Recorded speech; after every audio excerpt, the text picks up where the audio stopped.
Hey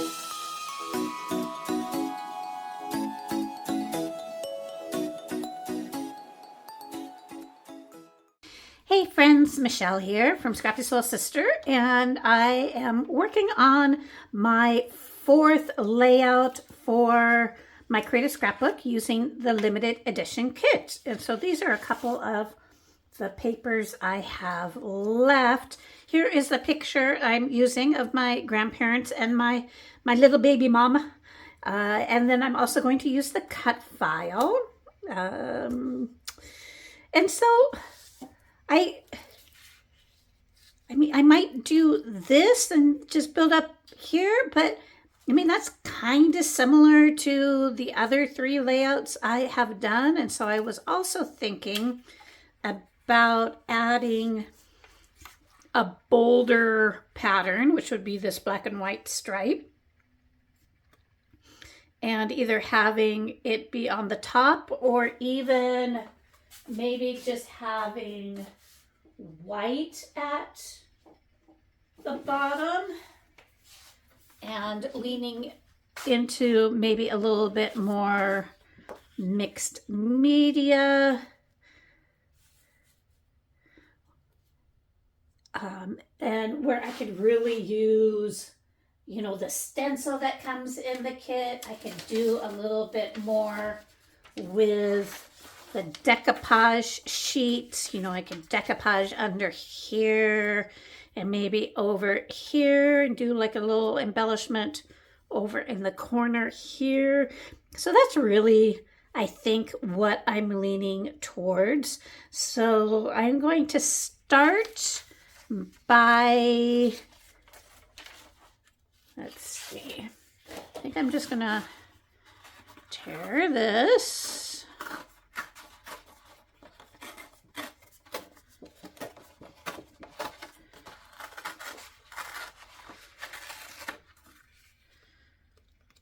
Like this. My picture will be over here and my title either maybe underneath. I'll do some mixed media here, some mixed media here. I'm not sure if I'm going to keep it this size, but this way, I mean, it's a lot plainer of a background. So when I add, you know, a lot of the other elements of the kit, the florals and the little critters and such, would be something like this.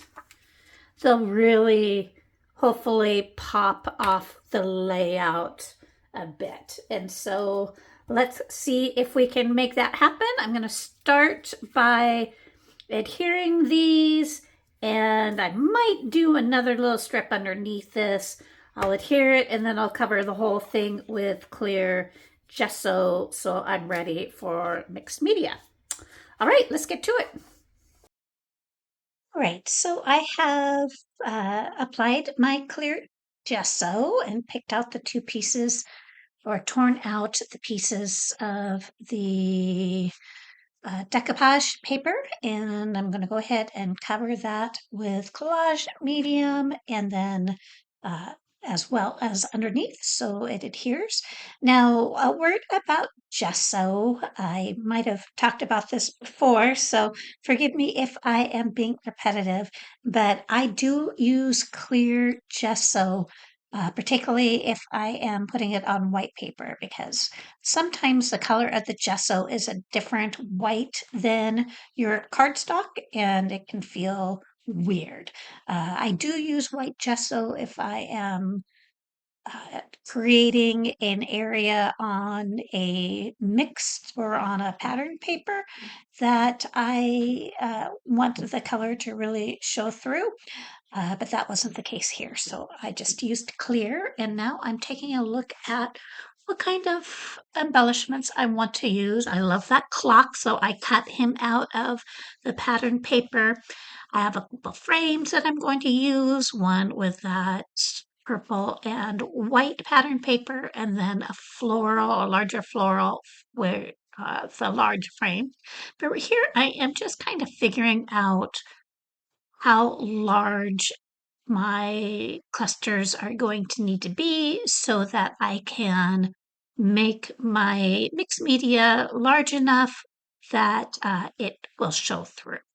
And the one there on the left, the main thing, I just want it to be long enough because that clock, has some length to it. So I am just using light and fluffy modeling paste. Now let me grab it. This light and fluffy is from the Crafters Workshop. And I am also doing just a little bit of stamping. I've let my uh, modeling paste dry, and I can't remember who this stamp is by, but I'm using Archival ink there by Ranger.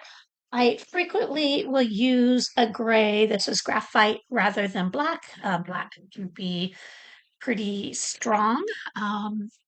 And now I am using Lindy's Magicals. And so I am just sprinkling them on and then using my water brush to spread them out a little bit.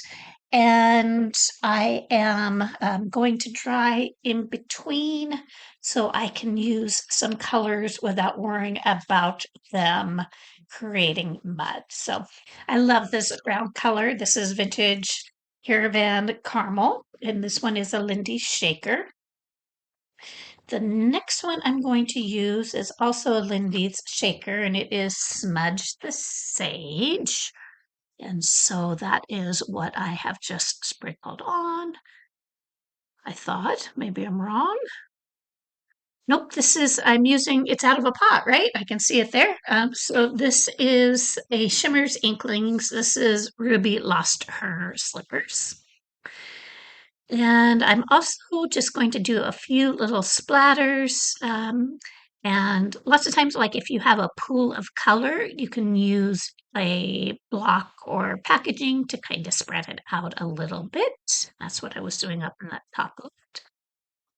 So I'm applying this and then I am going to dry this as well. Now I don't remember if it's this one or the next one that I do mess up a little bit. So this is the smudge, the sage, and I go ahead and spray it, and it might be both of them, and I don't really realize it is creating some overspray with adding the water that way rather than just using my brush. So just be aware if you just add it directly, it might be better to spray it first and then add it if you don't want the color to have a bit of an overspray. So just picking up some of that purple because it's a pretty intense color. I love it though.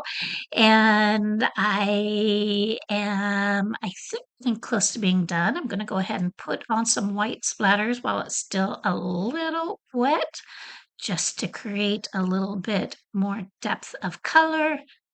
And finally, so one more little stenciling step, and this is with the light and fluffy modeling paste as well. I'm just taking it through this little, I guess it's just a little check pattern, and it creates some downward movement. So your eye goes down in the same direction as the stripe, but it is something to just break up the color behind it a little bit. So I'm pretty much done with the mixed media.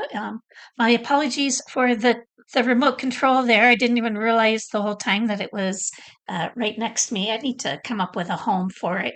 So one of those, if it has a home and you get used to putting it there, then maybe it won't be in frame.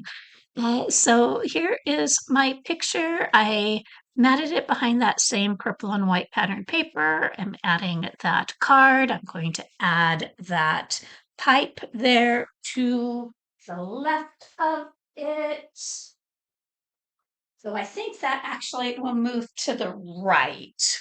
And so, yeah, so the pipe moves to the right. I have that large butterfly that I'm just having peek from behind. I am adding some florals in there. And here is my title. Now, if I maybe had the title completely on the mixed background, it would have shown up more. But I realized pretty quickly I'm going to have to do something different rather than just leaving it white, which was it kind of been my intention. So I have that French vanilla colored flower and the purple flower, and all of that is pretty much how it's going to end up. So the remember, the little froggy is going to move over to the right a little bit. So I'm working up above. I have my clock, I have my slide reel, and I have a few more elements I'm going to add up there. Going to go ahead and play it with some butterflies. And I'm going to add that leaf.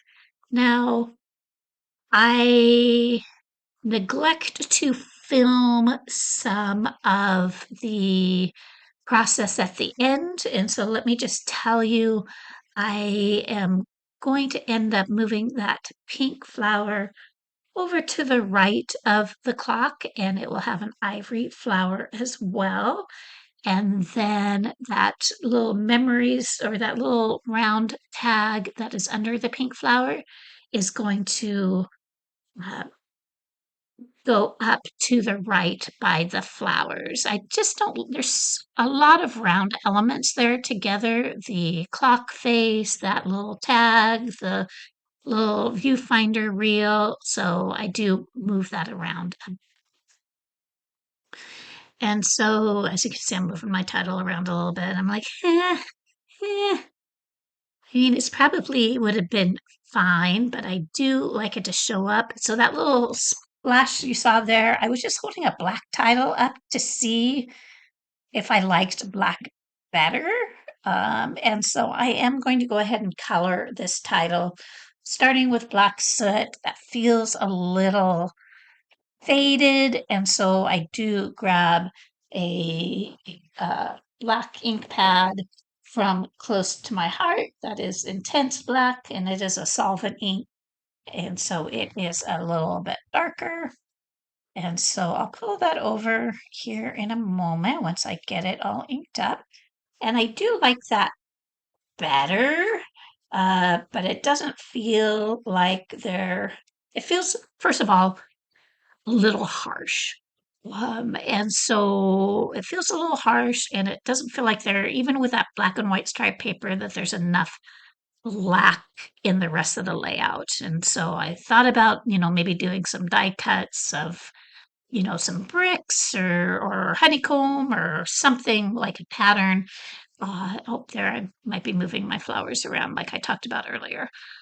So what I end up deciding to do is, first of all, adding black rhinestones to my butterflies. So that's one more little bit of black.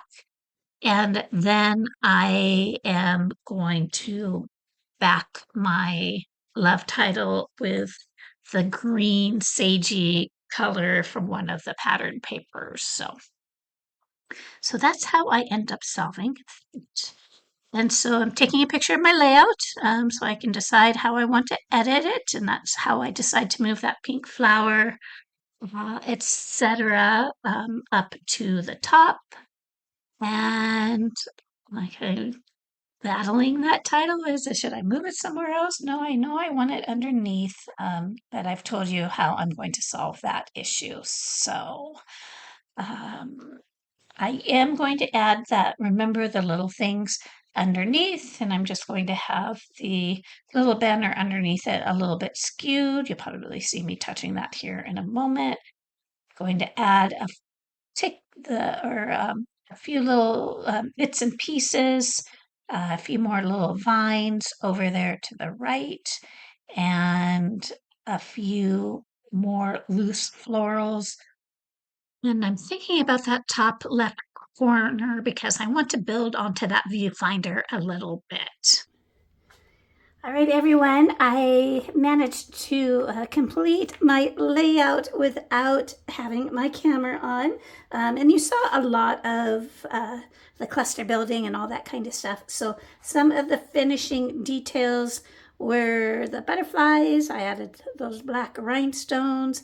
I added some sequins, and then I chose black for my title and added a little flower here.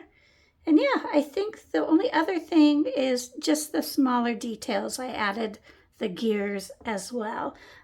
So just a heads up, if you subscribe for a kit in February and you mention my name, Michelle, or Michelle Schmidt, either way, then you do get a free gift included in your kit.